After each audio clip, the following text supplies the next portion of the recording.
Guys, may papakita ko sa inyo paano manggamot ng kinagat na daga. Kinagat ako ng daga, ito. Oh. Yan, kinagat ng daga. Lagyan ko ng posporo. Ito. Lagyan ko nito ng kanya pulbura.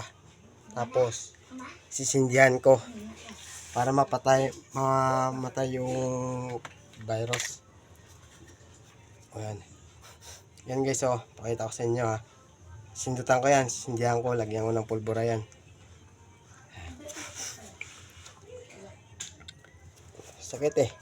Kagabi lang ako kinagat nito guys. Kagabi. Kaya, lagyan ko ng kan.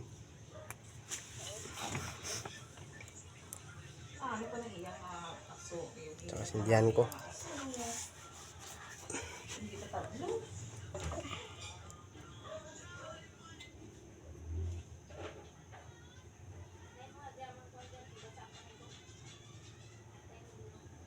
Pinadugo ko to kagabi. Pinadugo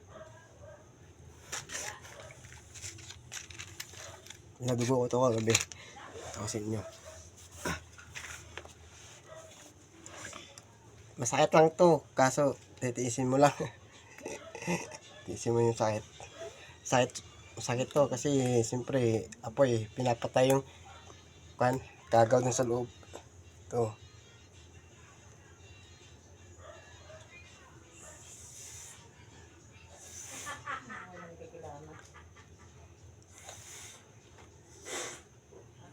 Nanginginig pa. Siyempre ako hininigan ka. Ha? Nanginginig pa? Nanginginig pa ako guys Pero kaya ko to. Kaya ko to. Lantagulag yung paa. Masakit. Sakit na. Ang apoy labot sa klayo. Sakit. Dami itong sugat pa. Ang tatas pa. Kagat ang daga to guys. Sabi nga nila daw, pa-inject ko daw to eh. Dito na. Idor ko lang inject. Hindi na kailangan inject. Dito na yan, mapatay ng kagaw niyan. Ito, sindihan ko na guys. Pakita ko sa inyo. Opo.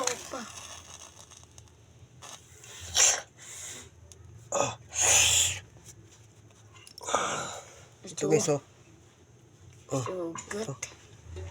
Ay. Sumisugat sana pa. Yung isa pa, hindi pa nasindutan. May sugat na. Ilisin mo na dyan.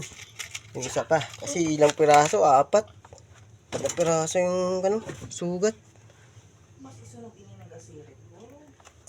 Saan na? Kailangan, tiisin mo lang to. Para pa kita may unod pa ato ibalik mo pang sa. Unod ta. Ito ala sa lada. Tagod. Sensiret. Beb.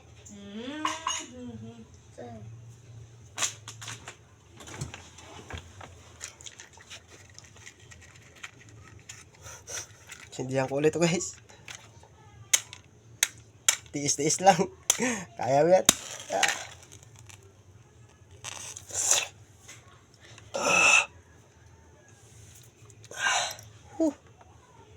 Guwa na. Guwa na. Ito. Mamatay na to kagaw. Virus. Ito yung parang patay yung kasi yung pako. Minsan yung pako, napapako ko dito. Ito yung ginagawa ko rin. Yung may sugat, nilalagyan ko ng pulbura. Tapos sindutan. Kaya guys, thank you.